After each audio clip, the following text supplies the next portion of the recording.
तो दोस्तों रमाना का इंग्लिश ट्रेलर भी फाइनली रिलीज हो गया है इंटरनेशनल ऑडियंस के लिए। और सिर्फ ट्रेलर ही नहीं, मेकर्स ने इस बार जो फिल्म की जो ऑफिशियल रिलीज डेट है वो भी अनाउंस कर दिया है। और सबसे इंटरेस्टिंग बात यह है कि कोई नॉर्मल इंग्लिश डब नहीं है। इस बार रणबीर कपूर और जितने भी लीड एक्टर्स हैं उन्होंने अपने डायलॉग खुद इंग्लिश में बोले हैं, ताकि जो इंटरनेशनल ऑडियंस है उसे भी इमोशंस के साथ वही एक्सपीरियंस मिल सके। तो ये जो स्टेप है ये क्लियरली दिखाता है कि जो मेकर्स हैं वो रमाना को सिर्फ भारत में नहीं बल्कि पूरी दुनिया तक पहुंचाना चाहते हैं। इसका जो ट्रेलर था ये पहले यूट्यूब में इंडियन ऑडियंस के लिए अवेलेबल था, बट बाद में ये इंडियन ऑडियंस के लिए हटा दिया गया। कुछ और ऐसे प्लेटफॉर्म्स हैं जहां पे ये अभी भी अवेलेबल है, लेकिन फिकर नॉट, आपका दोस्त भाई और बेटा तो है ना, इसने ये ट्रेलर देख लिया था और अब आपको मैं बताऊंगा कि इस इंग्लिश का जो ट्रेलर है इसमें क्या नया था और ऐसी क्या अलग फील देखने को मिली। नमस्कार दोस्तों, मैं हूं चड्डा। तो सबसे पहले मैं आपको बताता हूं, देखो अगर आप लोगों ने हिंदी का ट्रेलर देखा है तो कहानी तो वही रहती है, लेकिन इंग्लिश का जो ट्रेलर है इसकी प्रेजेंटेशन थोड़ी सी अलग फील देती है और थोड़ा शॉर्ट भी है। ट्रेलर जो है इसमें राम भगवान की जर्नी, वनवास, सीता हरण और राम रावण का जो महासंग्राम की तैयारी है वो दिखाई गई है।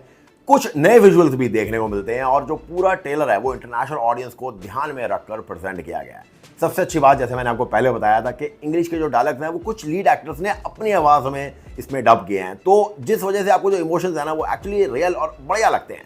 अब देखो, इतनी बड़ी बात है, सोनी पिक्चर्स जो कि इतना बड़ा ब्रांड है उसमें इंडियन सिनेमा की कोई पिक्चर उसकी तरफ से आना, यार ये बहुत बड़ी बात है और बहुत बड़ी अचीवमेंट है बॉलीवुड या इंडियन सिनेमा के लिए। मुझे लगता है कि जो मेकर्स हैं इनका फोकस सिर्फ इंडिया यानी कि भारत तक ही नहीं है, बल्कि वो रमाना को पूरी दुनिया तक पहुंचाना चाहते हैं।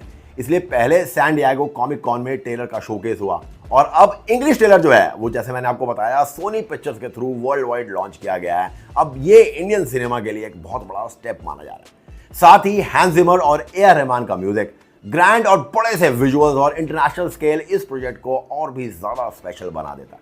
मेरे हिसाब से इंग्लिश का जो ये ट्रेलर है इसका पर्पस सिर्फ लैंग्वेज यानी कि भाषा को बदलना नहीं था, बल्कि रमायना को पूरी दुनिया के ऑडियंस तक ले जाना था।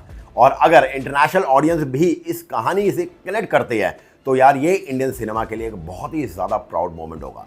अब देखना तो ये इंटरेस्टिंग होगा कि वर्ल्ड वाइड ऑडियंस जो है इस फिल्म को कितना ज़्यादा प्यार देती है। फिलहाल इंग्लिश का जो ये ट्रेलर है इसने एक्साइटमेंट को और ज़्यादा बढ़ा दिया है और अब जो काउंटडाउन है वो ऑफिशियली शुरू हो चुका है। 6 नवंबर को रमायना सिर्फ हिंदुस्तान में नहीं बल्कि पूरी दुनिया के थिएटर में रिलीज होगी। अब इसका इंतजार तो और ज़्यादा बढ़ चुका है। आपका क्या कहना है इस इंग्लिश के ट्रेलर और इस फिल्म के बारे में, मुझे कमेंट करके जरूर बताइएगा। और साथ ही मेरे चैनल लाइट्स कैमरा चड्डा को सब्सक्राइब जरूर कीजिए ऐसे ही क्विक और इंटरेस्टिंग फिल्मी अपडेट्स के लिए। आप लोग प्लीज अपना बहुत ख्याल रखिएगा। Good bye.